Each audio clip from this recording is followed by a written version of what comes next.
What's up, Stat Family? Told you we was coming back with another. We got Larry Bird, Beyond the Glory,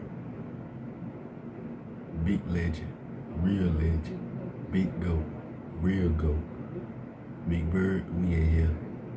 Come on now. To the end. Bird Family. You know we had to come back with another one and another one and another one. Real Legend, Big Bird, for real.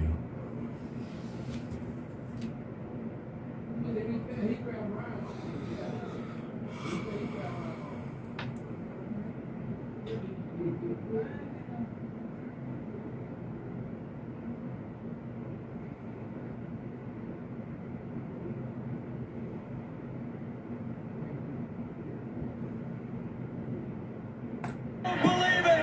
Wheeler's at the bottom of that pile!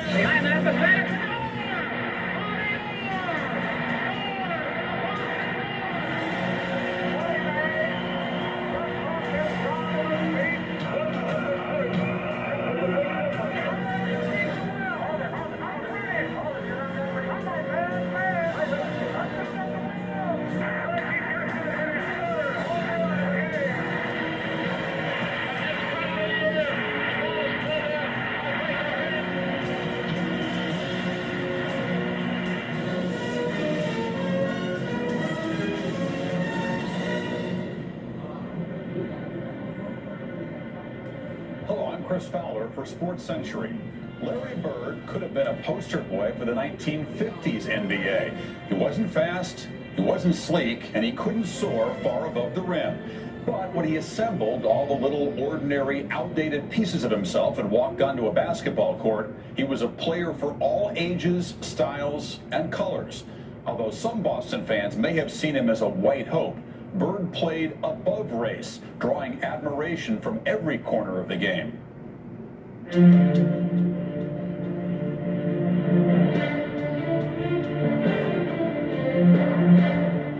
When I played, Larry Bird was the only one I feared. A lot of black guys always ask me, could Larry Bird really play that good? I said, man, Larry Bird was so good, it's frightening. You are watching what greatness. If you put all of us in a room, Magic, Jordan, myself, and Bird probably be the guy who walks out of the room at the end of the day.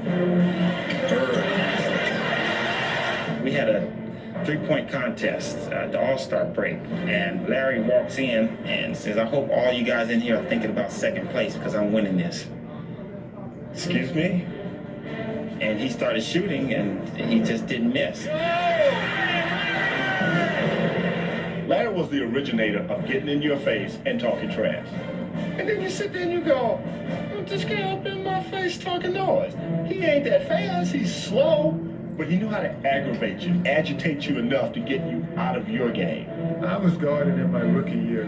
He looked at me and he goes, you can't stop me. And I looked at him and I said, gosh, boy, you're so confident.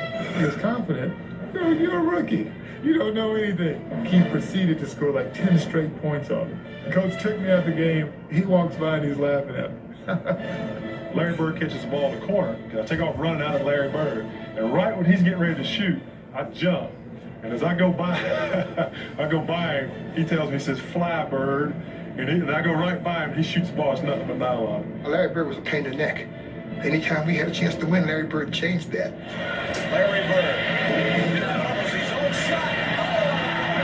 There was a certain confidence you had because, if you ever got in trouble, give the ball to Larry and get out of his way, and he delivered. Double team and Bird. Larry, fake, ball away.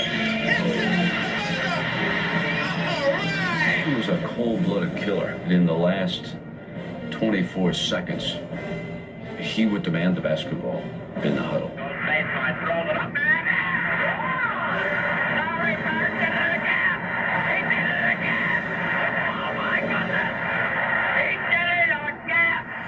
He was a basketball genius.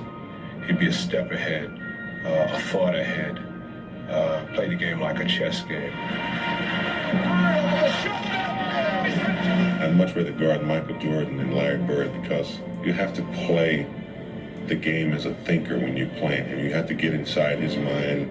Larry wasn't quick, couldn't jump really high, but there was just some sleepless nights. Bird takes the flop. It's gone. It is gone. Bounce, Bird. Nice tip to McHale. He had a mind that was like a camera. He had the best hand-eye coordination, maybe, of anybody that ever played basketball. Rebound to Bird. Look at that pass. Oh, what a shot. Bravado, backed by a devilish brilliance, helped earn Larry Bird the distinction as the only forward to win 3 MVP awards. Off the court, he was also less than angelic, playing pranks and telling tales, always at home in the company of bib overalls, cheap cigars, and tap brew. He was a beer in the garage guy in the Champagne League. That's where he feels comfortable. I mean, he's, a beer in the garage and a little conversation and tell a couple of stories, and that's a good time. Larry, myself, and Kevin McHale went out one time. I'm trying to drink with Larry, who was a two-fisted drinker. So I drank until I couldn't drink anymore. We went to eat in a restaurant. And I remember feeling bad.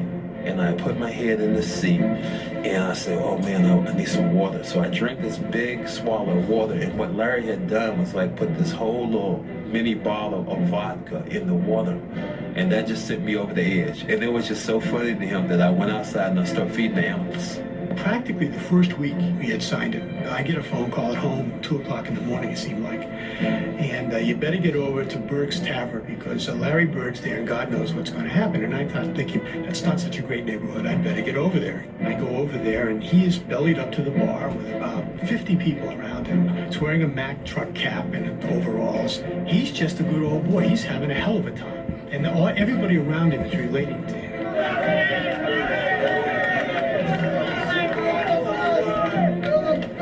He knew the janitors and the equipment guys, and those were his guys more than the high roller luxury box guys. He doesn't like phonies, sniffs them out right away. He relates to a plumber or an electrician or a cop, because that's what he came from. We had a great dinner, and we said, hey Larry, give a good tip. What? All they did was bring it from the kitchen to here? No. Larry gets up, goes in the back and gives the big tip to the cook. He's very tight and he doesn't like to spend money. And we're doing blackjack. After a couple hands, Larry, I think, is down like $1.50 or something, He leaves. I'm looking, where's he going, And he's gonna quit because he's losing money. He had this kind of inferiority complex. I remember him telling me when we had a long interview about dreaming about money. And it was something he constantly dreamed about. He would find a huge sum, like $1 million, under the front steps. I think it related to the fact that the Birds were kind of poor white trash, or some people thought they were. So that he always had that to sort of rise above. And obviously, like a lot of people who are gifted in that one way, he could do it on the basketball court.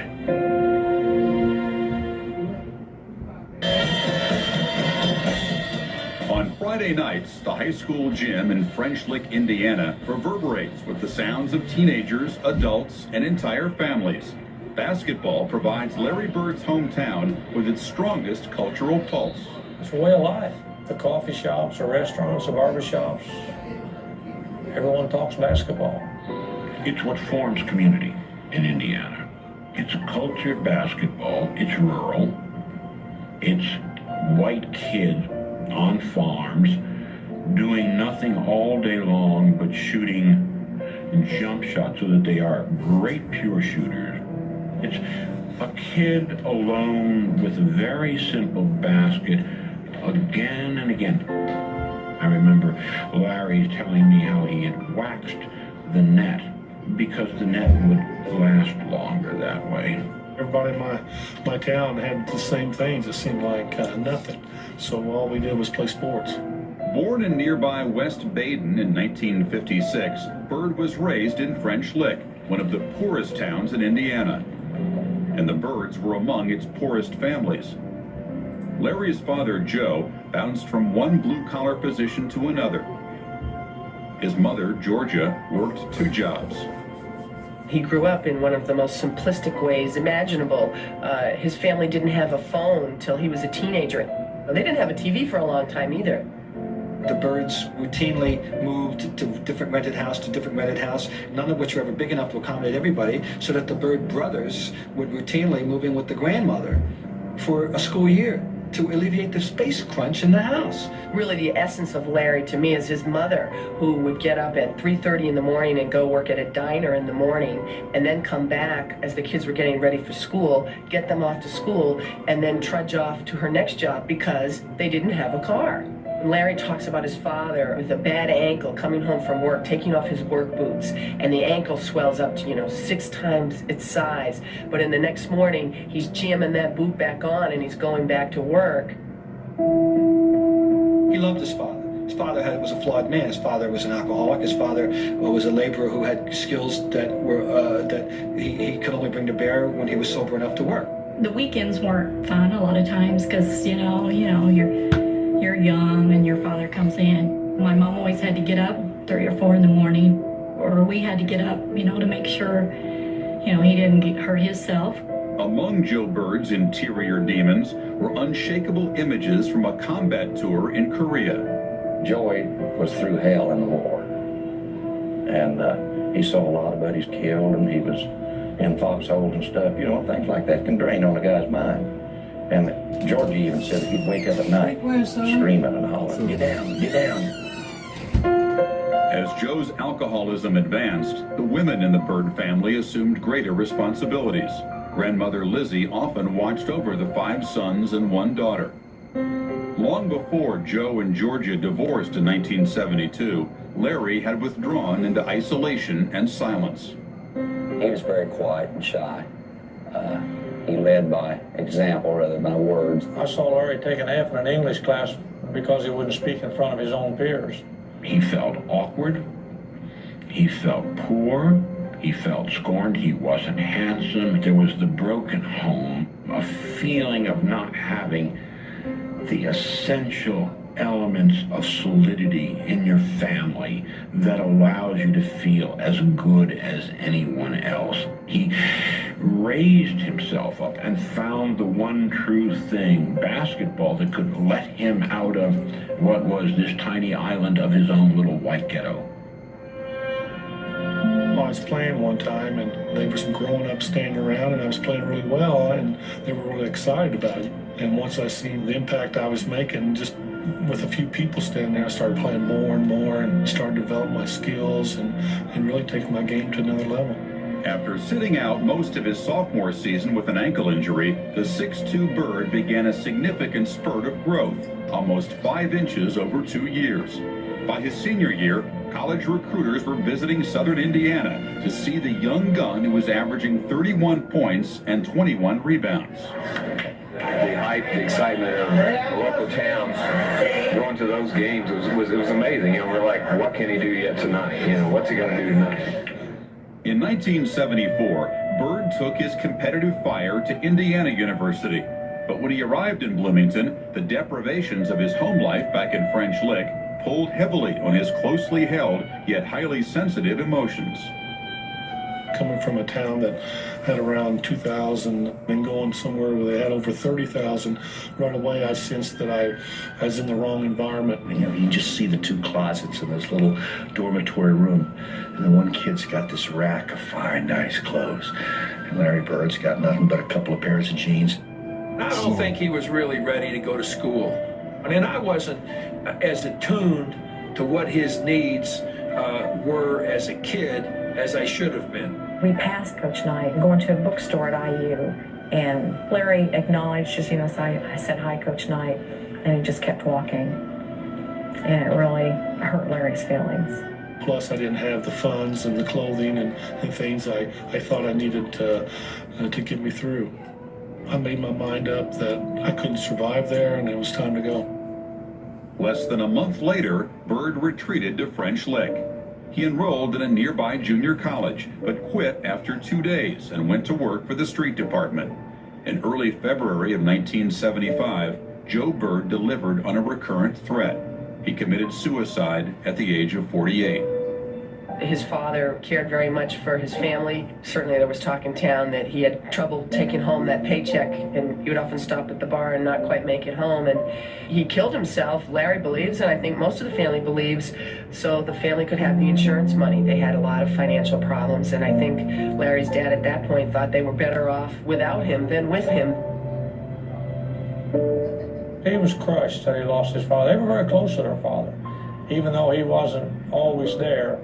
To see the children and to see Mrs. Bird on that period of time was very difficult. It definitely was a tough year, there's no question about that. But the one thing that I did was make a decision where I was going to make my own decisions from that point on, and if there was good decisions, that's great. If there's bad decisions, I had to live with them. Larry's hard to figure out because he doesn't really show emotions.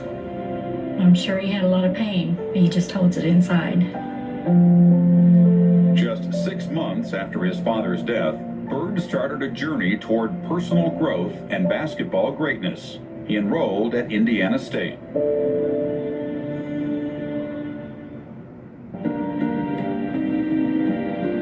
Larry Bird arrived in Terre Haute knowing he would have to sit out the season due to an NCAA ruling that prohibits transfers from playing. During his scrimmages with head coach Bob King's varsity, however, his talent lit up the gym. He could practice, and our first five couldn't beat him. Coach King said, Larry, I've got to do something to let the first five win once in a while. And they can't win as long as you're in there. And, you know, Larry kind of smirked, and he said, well, just let them take their beating like a man. As a sophomore, Bird took charge, averaging 33 points and 13 rebounds as the Sycamores went 25-3. But it wasn't until the start of his junior year that the kid from French Lick emerged at the national level. Larry always says the turning point for him was when Sports Illustrated put him on the cover, and they had 2 cheerleaders around him saying, shh, the best kept secret in college basketball. Well, not anymore. Once that came out in the stands from that point on, it seemed like to me the next year was just total chaos. We had reporters from all over the country, and it seemed like every day somebody wanted me to do something for them. So from that point on, it was very tough. They quoted him as saying one of his teachers had helped him get ready for a test. She was tutoring him, and they made it look like she gave him the test or gave him the grade and misquoted him, and he loved that teacher. Oh, he was so upset. He told Bob King, if I come back next year, I don't have to talk with the press. Bob said, it's fine with me. The rest of the team, nobody would ask any questions to it. And Larry felt bad about that because he was very team-oriented. And I think he shut himself off from the media more to build the team and to get the reporters talking to other players. In his junior season, the All-American Bird led Indiana State to a 23-9 record. Red Auerbach selected him with the 6th pick in the NBA draft. I can remember somebody telling me I was just drafted by the Boston Celtics, and I was saying, what are you talking about? I had absolutely no clue that they even had a draft that day. I said to Red, Red, why would you draft this guy, Bird, and you know he's not going to play for this season? And he looked at me and he said, do you know how short a period of time a year is? With the Celtics holding his rights for a year, Bird returned to Indiana State as a senior. As the Sycamores went through the 1979 regular season undefeated, the Bird legend grew. He is the pick of the frozen, yes, his name still grows. Every fan across the land has heard. It's not the Cardinal now, hey Larry, take a bow. Indiana has a new state bird. I mean, we'd watched them all year long coming along, and we kind of thought, you know, well, as soon as they get to the tournament, then we'll find out the real thing. And somehow they just kept winning.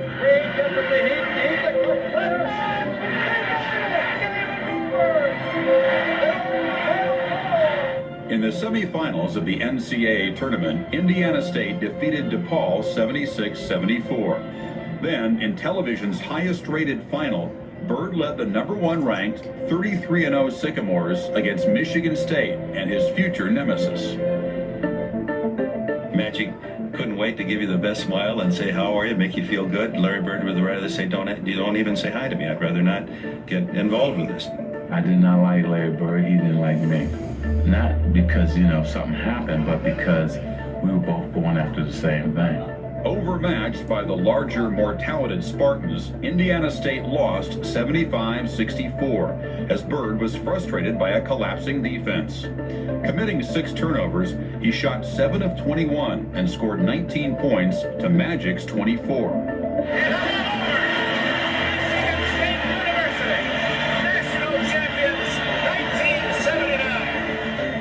They'll always be linked, won't they? And that's part of the beauty of sports. From that '79 NCAA championship, it's pretty hard to say Larry Bird without thinking Magic Johnson. Winning College Player of the Year, Bird finished his career as the 5th all-time leading scorer in NCAA Division I history. While awaiting the outcome of contract negotiations, he visited Boston. He came to a game, everybody started standing up clapping, and I'm thinking, like, what in the hell is going on here? This guy didn't play the game. They don't even know what he's about, but they just think that, you know, he's going to be the difference. June 8, 1979, Bird officially landed in Boston and signed the NBA's richest rookie contract ever, $3.25 million over 5 years. Bird. I never dreamed that Larry Bird was that good a defensive player. I never dreamed that Larry Bird was that good a rebounder. And I never dreamed that he was that good a passer. I also didn't know that he would always play hurt. After watching him play, I said, somebody went into a cave in French Lick, Indiana, found this cake of ice, started chipping away, and out popped this prehistoric old-time basketball player. He played like the old-timers played, with his head. With the 6'9" Bird at forward, the Celtics were reborn. Raising their victories from 29 to 61 in a single season, they reached the 1980 Eastern Finals. Bird averaged 21 points, 10 rebounds, and 5 assists to beat Magic for Rookie of the Year honors. Over the next decade, their rivalry would charge the league with new life.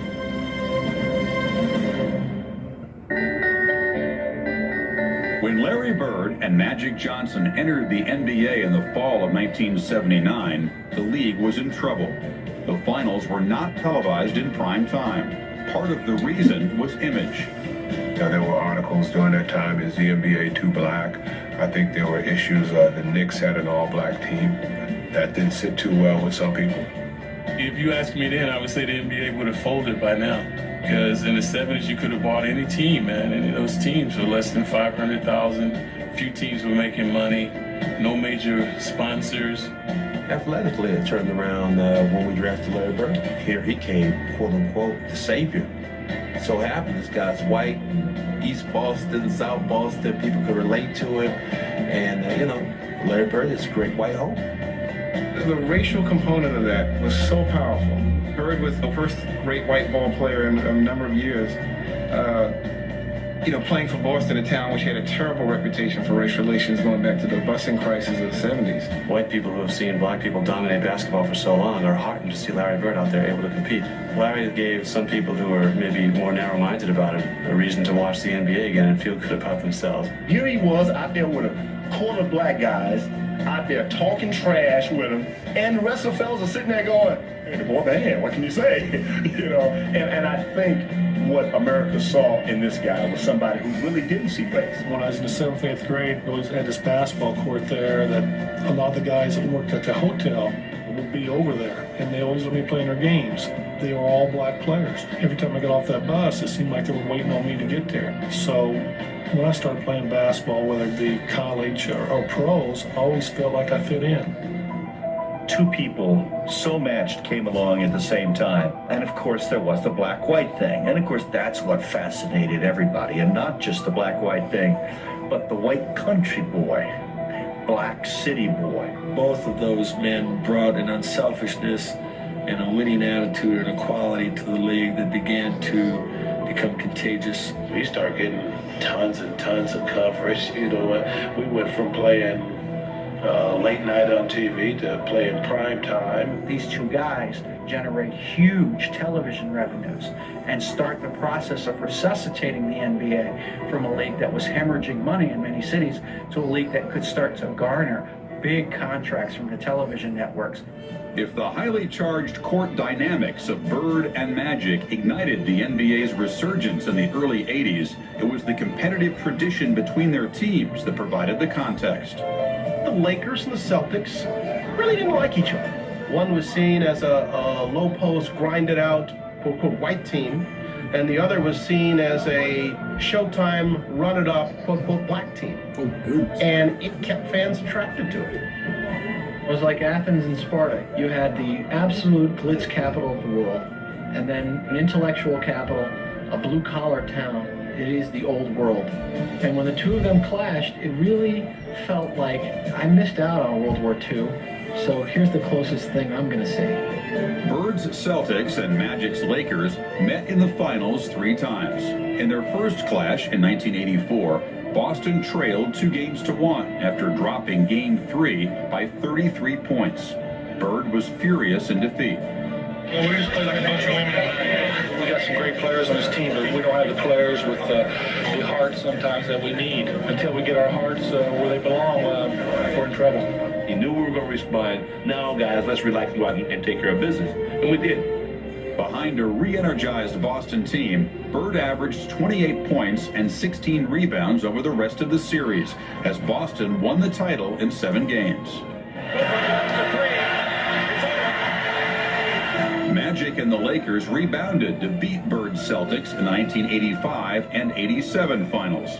In 37 NBA duels, Magic held a 22-15 edge over Bird. But behind their on-court battles, the two started to let their guards down as early as 1984 at a taping for a Converse sneaker commercial. I heard Converse made a pair of Bird shoes for last year's MVP. Yep. When they made a pair of Magic shoes for this year's MVP.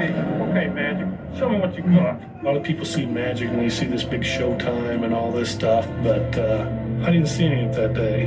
I seen the real Magic Johnson. In between the takes, we get a chance to talk. And the dialogue is going great because this is really the first time we got a chance to talk to each other. We were just sitting there talking about everything in the world instead of basketball. They couldn't even get us back out on the court to shoot the commercial. Actually, that day, I see him as Irvin Johnson, not Magic Johnson.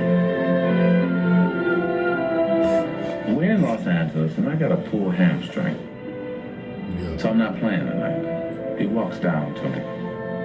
Man, I'm sorry you're not playing. But he said, I'm going to tell you what. Since you're here, I'm going to put a show on for you. So you just sit back and watch, okay? Man, get out my face, man. I want to hear that. You know, that's Celtics and the Lakers. Every time he hit one, he look at me.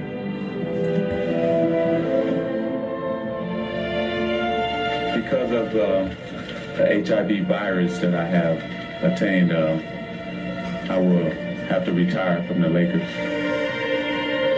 They're walking hand in hand into history together. And it's no accident that when Magic announced that he had the AIDS virus, the Bird broke down and cried, teared up, couldn't talk. To the greatest basketball player ever, but more important, a friend forever.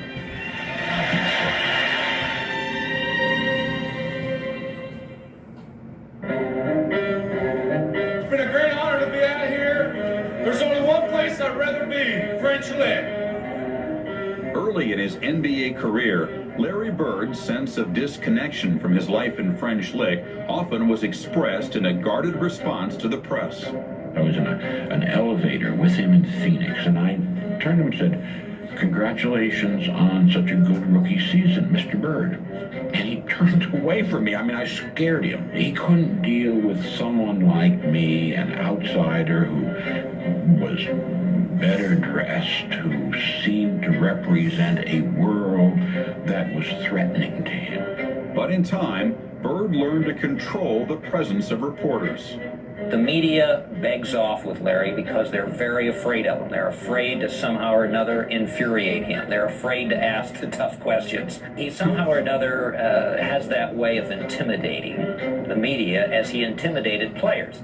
Never said to me at any point in our conversations off the record, And I asked him once about that. I said, well, you know, why don't you ever hold back? Why don't you say off the record to me? He says, I don't care what you write. I don't read it. Bird's unwillingness to back down from the media was an extension of his aggressiveness on the court. Bird fights Kareem, slings the elbow, and now is yelling at Larry Bird. You could never back down. Jaw to jaw. Once you do, people look at you different. You had to stand up for everything you believed in, and even if it's on playing basketball, if somebody took the gloves off and wanted to go, you had to go. If you didn't, there's no use playing. Bird's hard nose was never more visible than during a 1984 game with the 76ers when he took issue with Dr. J.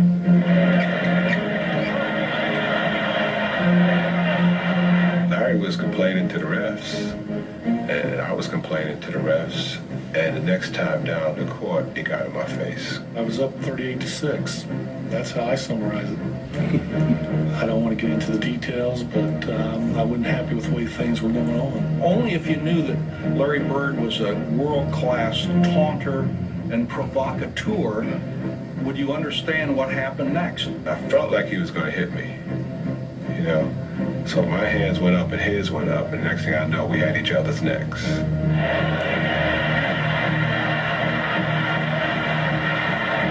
Larry Bird is no hick, believe me. But you could stick straw between his teeth and he could play the role, and he could convince a lot of mid-America that he was their boy. How long have you been playing basketball, Larry?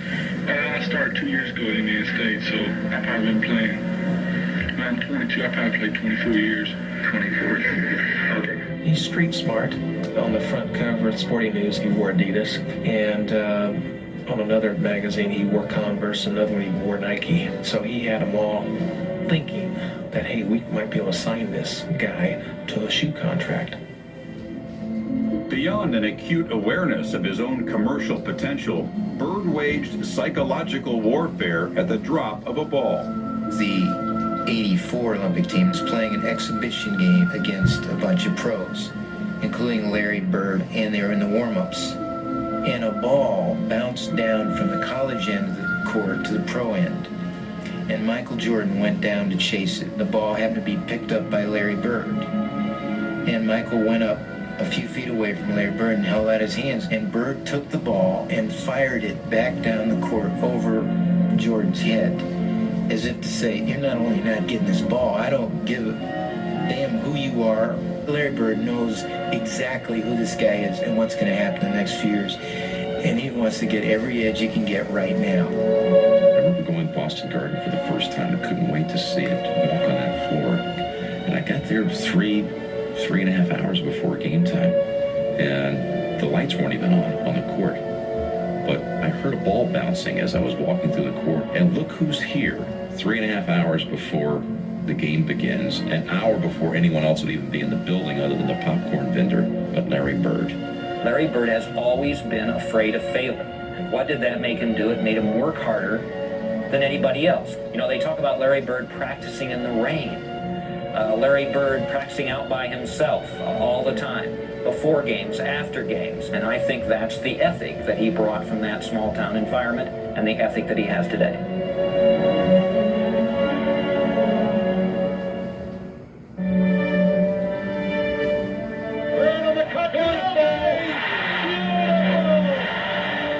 Averaging 23 points, 11 rebounds, and 6 assists in his first 5 seasons, Larry Bird led Boston to 2 NBA titles. In 1986, after helping the Celtics to 67 regular season victories, including a 40-1 home record, he won Finals MVP honors as Boston defeated Houston in 6 games. It is all over. The Boston Celtics are the world champions for the 16th time. I think Larry was the mystique. I think Larry was the confidence. The parquet floor and the championship banners didn't mean anything if Larry Bird wasn't on the court with us. Bird's mystique was never greater than in Game 5 of the 1987 Eastern Conference Finals against Detroit.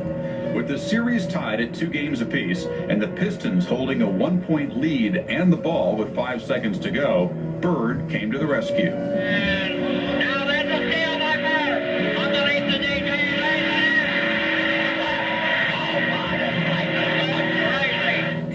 Very very smart, and he was tough enough to hang in the game and grind you out and grind you down. I mean, you knew it was coming. You just didn't know where, how, and when. His tenacity, his will to win, he never gave up. And that's what I admire most about Larry.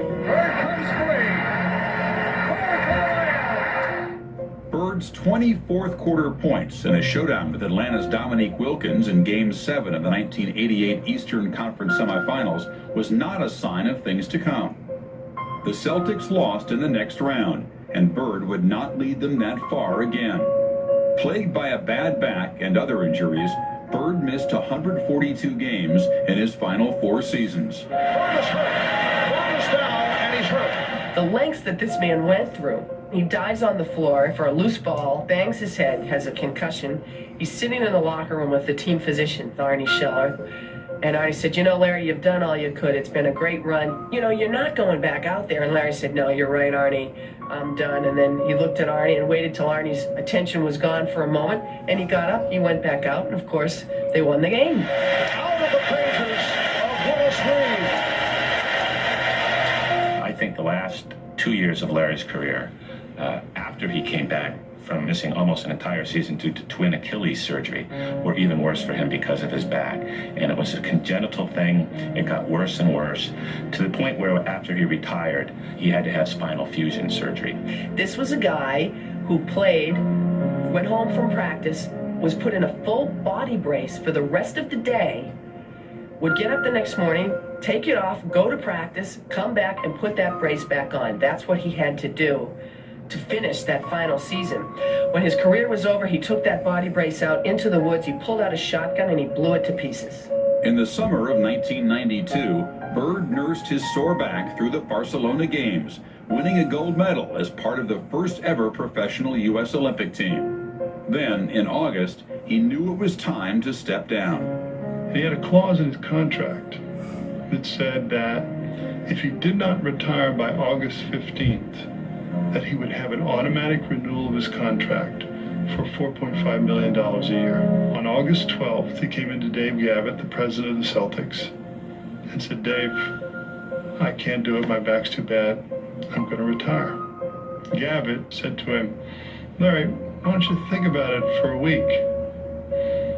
And Bird narrowed his eyes and looked at him and said, look, I know what day this is, and if I'm not going to play, I'm not going to take the money. Tonight I leave you and I say thank you. I'll be around, but tonight my basketball career is officially over, and I had a blast. 3 years before his retirement, Bird married Dinah Mattingly. It was not his first marriage. As a freshman at Indiana State, he wed Janet Condra. Within a year, they divorced. From a failed attempt at reconciliation, a daughter, Corey, was born in 1977. When Bird signed with Boston, he arranged for monthly checks to be drawn for her until she was 18. I think he felt like, you know, it was his fault, and it wasn't. It wasn't his fault. It was a matter of a small-town girl that got married too young, didn't want to be married anymore, and he couldn't do anything about it. Once you hurt Larry, you know, that's for life. He's not going to ever accept you again. Every time I see him, he tells me he loves me, and then as soon as I leave, you know, I don't hear from him for maybe a year. In my letters, every single time I write my phone number and address, you know, call me, you know, just call and say hi, leave a message, anything. He has 2 adopted children. Apparently he is a great father to them. But when you looked at the induction ceremony for Larry going into the Hall of Fame and you see the 2 adopted children there, and you didn't see his natural-born daughter, there's something wrong. I don't completely agree with his side of the way that he sees things or the way that he does things, but I understand. There's no sense of me being bitter about it now. I mean, that's just going to make my life worse. It's probably hard for him to show how he feels. You know, maybe he just can't say it. He would come into her life and then leave and do that over and over again. She'd get her hopes up and then she'd get hurt. It's harder for him just because he doesn't know where to start. So hopefully, you know, sometime he'll, you know, come around and understand that, you know, I'm going to be here for a while. That would give me a lot of hope, you know, and then we can build from that. I think if he has had one issue with his first wife and his daughter to some degree, is that they've never kept that relationship private. And I said to him once, doesn't it bother you, the perception that people have of you as this, you know, deadbeat dad that doesn't care at all about this child? And he said, well, I know the truth. And that's all that matters to me.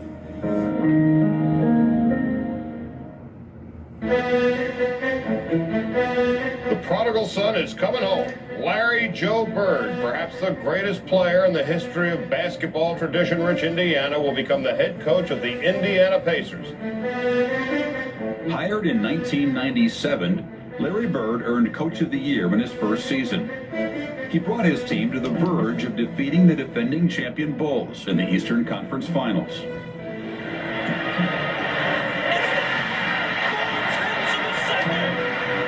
When the Pacers hit the shot, and Bird just sat there and did not move. To me, that was so Larry Bird. He was the one calm guy in the place. He's made so many last-second and heroic shots himself. I think he was more so thinking about the next situation. Bird's Pacers lost in 7 games, but his intuitive coaching style continued to produce positive results. He knew that he had a veteran team, so it wasn't necessary for him to shout and scream and yell, which really isn't his style anyway. He's a guy that doesn't say, hey, I did it this way, you do it this way. He appreciates each and every guy's individual talent, their skill. He's a no-nonsense guy. He had very few rules, but Dale Davis and Travis Best one day were a little bit late. The plane was about to take off. They were on the tarmac. Someone said, should we stop and let them up? And Bird said, hell no, let's go. I mean, let them learn a lesson. While Bird kept his team in line, he was quietly battling atrial fibrillation, a heart condition he wasn't aware of until after he retired as a player. Although he took medicine to keep it under control, he had occasional episodes.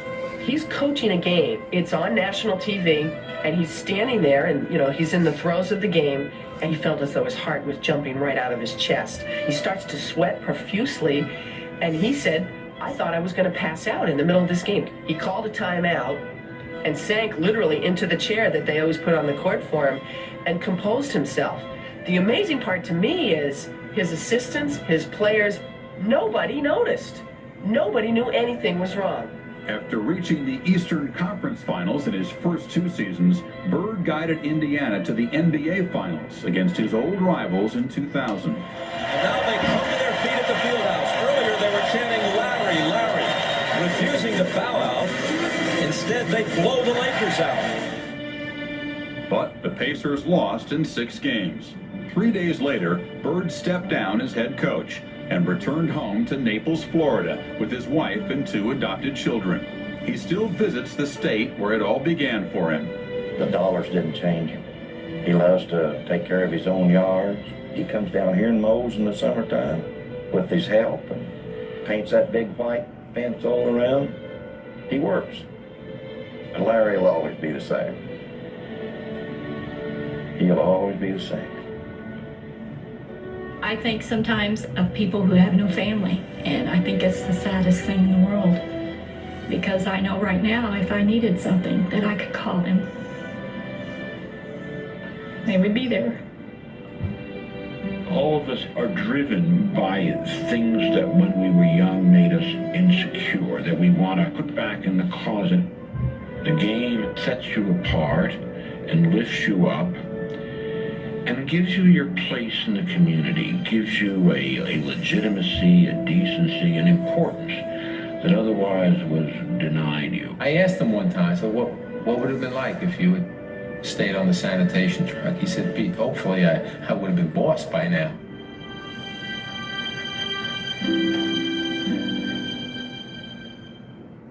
The high noon wedding of Larry Bird and Dinah Mattingly took place at a friend's home just outside Terre Haute. The bride and groom wore jeans. Only 5 others were present, including the judge who married them. The ceremony lasted under 5 minutes. After the newlyweds cut the cake, Larry and his best man went outside and shot some hoops. For Sports Century, I'm Chris Fowler.